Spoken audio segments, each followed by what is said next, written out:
अस्सलाम वालेकुम ख़वातीन और हज़रात, ज़की टॉक्स में आपका खुशामदीद। मैं उम्मीद करता हूँ कि आप लोग सब खैरियत से होंगे और बिल्कुल जहाँ भी होंगे महफूज होंगे। ख़वातीन और हज़रात, आज हम बात करेंगे पाकिस्तान के एक आइनी मसले पे। पाकिस्तान में इस वक्त एक तरमीम की गूंज है कि एक तरमीम लाई जा रही है जिसमें एक आइनी अदालत का क़याम है।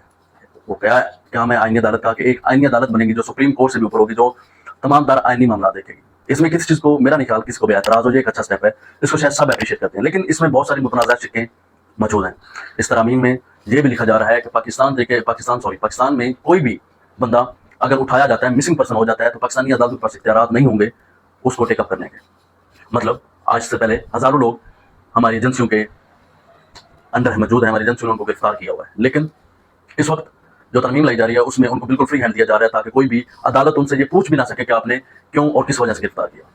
इस तरमीम में एक चीज़ जो लाई जा रही है वो ये लाई जा रही है कि इस पाकिस्तान में जो बंदा नापसंद हो उसको गद्दार मुल्क डिक्लेयर करके उसको फांसी दी जाए, जो बिल्कुल गलत बात होगी। इसमें जिस तरह एक सियासी लड़ाई होती है, एक सियासी ग्लिच निकाला जाता है, इस तरह बहुत सारे लोग सियासत की वजह से इस तरमीम की बहन चलेंगे। उसके बाद ख़वातीन हज़रात में बात करता हूँ, जो सबसे मुतनाज़ा चीज़ है वो ये है कि काजी फैज़ ईसा को आईनी अदालत का चीफ जस्टिस लगाया जाएगा, जो कि इस वक्त मुल्क के बहुत ज़्यादा मुतनाज़ा चीफ जस्टिस हैं। इस वक्त पाकिस्तान बार हो, दूसरे सूबों की बार्स हों या कोई भी डिस्ट्रिक्ट बार हो, सेशन बार हो, उनमें से एक आवाज़ उठाई जा रही है कि काजी फैज़ ईसा को हटाया जाए। इसके साथ साथ आवाम भी एक एहतजाज कर रही है। जिस तरह मैंने आपको पिछली वीडियो में बताया कि तरीके इंसाफ का एक मुतालबा ये है कि काजी फैज़ ईसा को हटाया जाए और मंसूर अली शाह का नोटिफिकेशन जारी किया जाए। तो ख़वातीन हज़रात, काजी साहब अपने इक़्तिदार से पहले एक बहुत आइनी शख्स थे, एक बहुत खूबसूरत आइन को मानने वाले इंसान थे, लेकिन जैसे ही उनको कुर्सी पर बिठाया गया तो उन्होंने कोई कसर नहीं छोड़ी। पाकिस्तान में बहुत सारे नाजायज़ काम हुए जिनका इम्पैक्ट इतना बुरा पड़ा कि पाकिस्तान के हालात बहुत सारी चीज़ों को फेस कर रहे हैं। उनमें आपको एक बात बता देता हूँ कि 2024 के इलेक्शन में, 8 फरवरी 2024 के इलेक्शन में पीटीआई से इलेक्शन से चंद दिन कबल एक प्रोसीडिंग में पीटीआई से बल्ले का निशान वापस ले लिया जाता है। उसका जो इम्पैक्ट होता है वो ये होता है कि पूरे पाकिस्तान में हज़ारों एमएनएस और एमपीएस पीटीआई के वो बल्ले के निशान के बजाय कोई बैंगन पे लड़ रहा है, कोई रेडियो पे, कोई टूटी पे, कोई किसी चीज़ पे ऐसे लड़ रहे हैं इलेक्शन। लेकिन इसके बावजूद पाकिस्तान तहरीक इंसाफ इलेक्शन जीत जाती है। वो इतनी मजबूत और मुस्तकम जमात बनकर पार्लियामेंट में आती है कि आज पार्लियामेंट को एक, क्या कहते हैं पंजाबी में, एक वक्त में डाला हुआ है। ख़वातीन हज़रात, इस काजी फैज़ ईसा ने थोड़ा सा पहले एक मजहबी केस के हवाले से अपनी एक जजमेंट दी, जिसके बाद जो मौलवी हज़रात हैं वो अपनी फार्म में आते हैं तो वो पहुंच जाते हैं सुप्रीम कोर्ट। काजी फैज़ ईसा इनके सामने तो एक बिगी बिल्ली बन जाते हैं और बिल्कुल खामोशी के साथ उनकी हर धमकी और उनकी हर ऊंची आवाज़ को बर्दाश्त करते हैं। वैसे तो अपनी कोर्ट में वो किसी को ऊंचा बोलने का हक नहीं देते, वो किसी को ऊंचा क्या बोलने का हक देते ही नहीं है। हमने जितने में देखा, जितने भी केसेस हुए, जिस तरह मुझे इंतखाबी निशान का केस हो गया, उसके बाद पाकिस्तान तहरीक इंसाफ के जो इंट्रा पार्टी इलेक्शन हैं वो हो गए, उसके बाद 60A की तरमीम है, जितने भी केसेस लड़े गए हैं उन केसेस में हमने देखा कि हुकूमत के वकील से ज़्यादा हुकूमत का जो जज था काजी फैज़ ईसा ने ज़्यादा बेहतरीन रिमार्क्स देकर हुकूमत को एक एज दिया, हुकूमत को बचाया।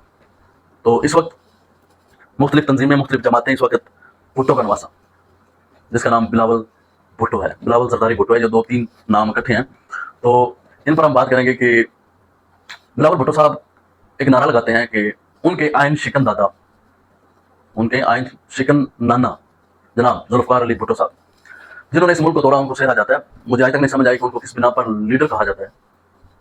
उनके लीडर तो वो होता है जो पाकिस्तान को, ठीक है हर इंसान में गलतियाँ होती हैं, लेकिन इस तरह की गलती नहीं होती तो वो पाकिस्तान को तोड़ दे। पाकिस्तान को तोड़ने में इस्टेब्लिशमेंट के साथ साथ सबसे बड़ा जो रोल था वो था जुल्फ़िकार अली भुट्टो साहब का। वो उस वक्त के टाउट सियासतदान थे। इस वक्त पाकिस्तान के बिलावल भुट्टो साहब, पाकिस्तान पीपल्स पार्टी से बिलावल भुट्टो साहब और मुस्लिम लीग नून, ये बहुत सुनने वाली बात है कि मुस्लिम लीग नून, जिसको हमेशा से गिला रहा है, जिनका लीडर मियां मोहम्मद नवाज शरीफ है, जो कि मशहूर हैं एज अ डीलर, क्योंकि नवाज शरीफ साहब ने 3 बार हुकूमत की और 3 बार मुश्किल वक्त आने पर डील करके भाग जाते हैं।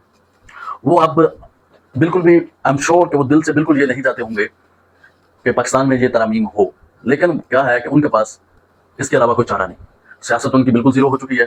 पीपल्स पार्टी को देखा जाए तो वो तो वैसे ही सिंध तक रह गई। इस बार उनको थोड़ा सा पुशअप किया गया, वो भी इसलिए कि तहरीक इंसाफ की मुखालफत में, लेकिन वो सिर्फ सिंध की जमात है और हो सकता है सिंध में भी आने वाले दिनों में, क्या पिछले इलेक्शन में सिंध में उनको एक बहुत बड़ा अपसेट मिला, लेकिन मुश्किल थे पीछे कवर करने वाले, उन्होंने कवर कर लिया और उनको बचा लिया। अब जो नेक्स्ट मियाँ साहब हैं, मियाँ साहब के पास सिर्फ इस वक्त वज़ीर आज़म है मियाँ मोहम्मद नवाज शरीफ साहब, लेकिन सिर्फ और सिर्फ 17 सीटें हैं, ना पीछे हट सकते हैं ना आगे चल सकते हैं। इनके पास कोई ऐसा ऑप्शन नहीं कि बाहर निकलकर एक इनकलाबी बना जाए, ऐसा ऑप्शन मौजूद नहीं है। अगर ऐसा होगा तो फिर तहरीक इंसाफ की जगह पर नून लीग को रखा जाएगा। जो आज तक तहरीक इंसाफ बर्दाश्त कर रही है वो नून लीग बर्दाश्त करेगी, तो इससे भी बचना है। और सेकेंडली सियासत बिल्कुल जीरो हो चुकी है, तो उससे भी बचना है। और थर्ड जो है वो ये है कि 17 सीट्स के बावजूद इनको हुकूमत में बिठाया जाता है, तो साईं पूछेंगे ना कि भाई आपको 17 सीट के साथ आपको हुकूमत दी, आपके केसेस खत्म किए, आपके भाई को एक कबूतर वाला वेलकम दिया, सारा कुछ आपके लिए किया है, तो आप होते कौन है आप इधर उधर होने वाले? तो ये दोनों पार्टियां अपनी सख्तियों से बचने के लिए, अपनी ज़ात की मजबूरियों के लिए पाकिस्तान की आवाम को भेड़ बकरियां समझते हुए इनको जलील करने के फिर तुल गई हैं। अगर तो ये तरमीम पास होती है तो फिर पाकिस्तान में जो गुमशुदा होगा वो फिर बिल्कुल आईनी होगा, उस पर कोई अदालत बात नहीं कर सकेगी, कोई वकील जरा नहीं कर सकेगा। और इस तरह अगर ये तरमीम पास होती है तो फैज़ ईसा साहब आएंगे। फैज़ ईसा साहब एक बहुत बड़े मोहरे हैं इस हुकूमत को बचाने के लिए। अगर फैज़ ईसा साहब चले गए तो पीछे जस्टिस मंसूर अली शाह हैं, इनको खतरा है कि शायद जस्टिस मंसूर अली शाह साहब इनकी हुकूमत को एक ऐसा डैम डालें कि वो संभल ना सकें।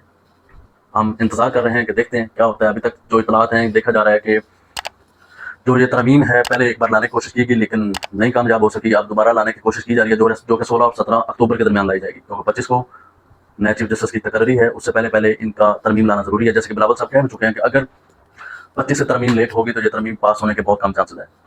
आप देखते हैं कि इनका किस करवट बैठता है। आज के लिए बस इतना ही। Thank you so much. Allah आपका निगहबान। अल्लाह हाफिज़।